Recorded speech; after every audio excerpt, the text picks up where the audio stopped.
$1 billion or 1 billion friends? Which would you take? Money is useless until it is used. You don't need money, you need people.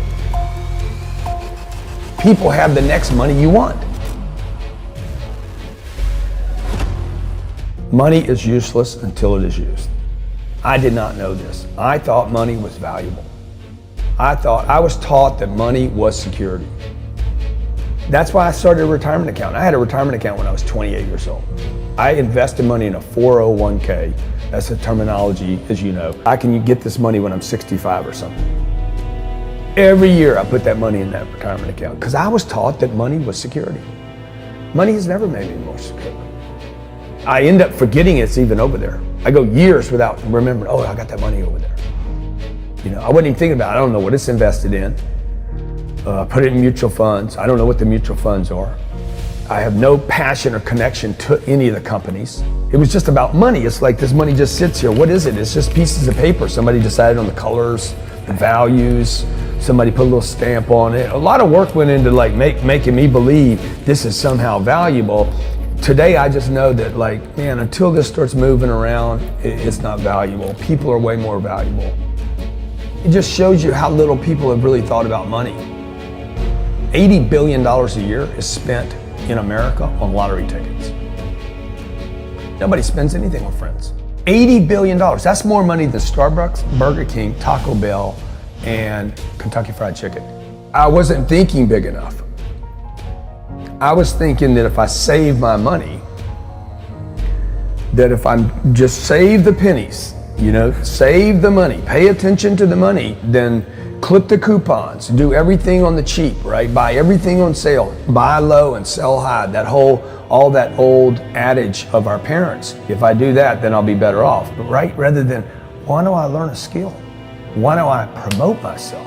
People spend almost nothing to promote themselves. If I don't promote myself, I can't get money anyway. Because, you know, we're told not to. Don't toot your own horn, be seen and not heard.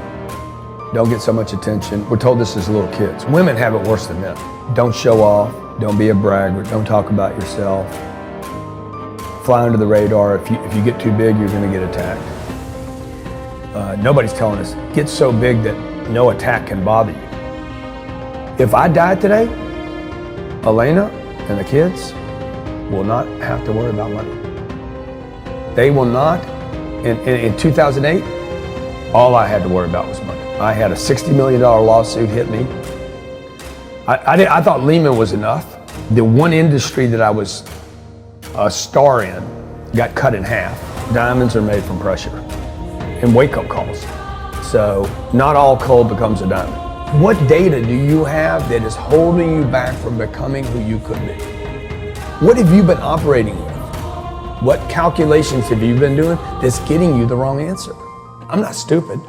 And I'm not lazy, but I must have had a calculation, you know, that allowed me to come up with the wrong answer. So I started looking at what my entries were. And my entries were, hey, don't get too much attention, you know? And then I was like, oh man, who's getting it? Who's doing well? Barclays is doing well, Goldman's doing well, Warren's doing well. Warren's on TV every day. I'm like, dude, I need to be on TV. You shouldn't put money in a house, you should put money in your brand. You should put money in the marketing. You should promote yourself, not put money in where you and the kids live. Because it's dead money. I mean, a house can't make you money. A house does not make you money. The only reason people think a house makes some money is they're comparing it to if I rent, that costs me money. But if you need to go to a hospital, you don't buy the hospital. You rent a bed to get out of there as fast as you can. If you go on a trip, you go to America and you want to go to Disneyland, you don't buy the hotel, you rent a room. And nobody thinks poorly of that. They're like, yeah, I'm gonna go there, use the place and get out. That's what you should be doing with your living. Find a place where you can rent, pay rent monthly. Don't own the house. And take all the money that you would have put in that house purchase, down payment, extra money, fixing it up, use all that money to improve your business and yourself so that you can get more money. So I see so many people here like, I'm gonna invest 300,000 pounds in a house to hopefully make $30,000, 30,000 pounds. I'm gonna buy it for 300, maybe I'll sell it for 600,000. I'll double my money. fixed in one place, by the way, where no money comes to you. Money does not go to homes. Warren Buffett and Bill Gates do not talk about the home they live in. They talk about the places they're going to. They go meet money, they go meet wealth, they go meet connections. Banks are great promoters. They print money. Banks are capitalists, they're not entrepreneurs. There is no product to sell. What happens with the banker is the banker's like, hey, we have all this money, we need to get the money to people. And they'll pay us to let them have money. Everybody deserves a place to live. And another guy's having another sip and he's like, no, it's a dream. This is the dream. In America, it's the American dream. Everyone deserves a place to live. And other people say, oh, this is a way to make money. It's not a way to make money. It's a way to bank to make money. Banks have made more money off of homes than anybody in the game. Most people can't keep it. Almost everybody can get it. Most people cannot keep it. And almost no one can multiply it. So the game is, how do I get it? How do I keep it? How do I fortify it? How do I support it? And there's a lot about how do you keep making this thing bigger and bigger and protecting it. Again, a lot of people can get it, but can you keep it? And then can you make it bigger? That means people. I need good people. I need more ideas. I need more production. I need to not get complacent. That's who I study today. I study people that are multiplying what they've already created, not talking about what they did and now they're not doing it anymore. Everybody should look for people that have accumulated these kinds of things. But that's not what we're told in society. This is who people should study. People that have gone out, started with a little bit or nothing, had an idea, accumulated something, and then lived it out for 35 years. When you're asking me about the $1 billion right now, I'm like, dude, I'm not even thinking about $1 billion anymore.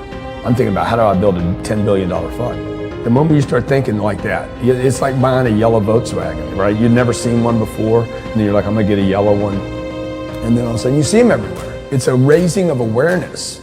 It strips off this blindness that we have.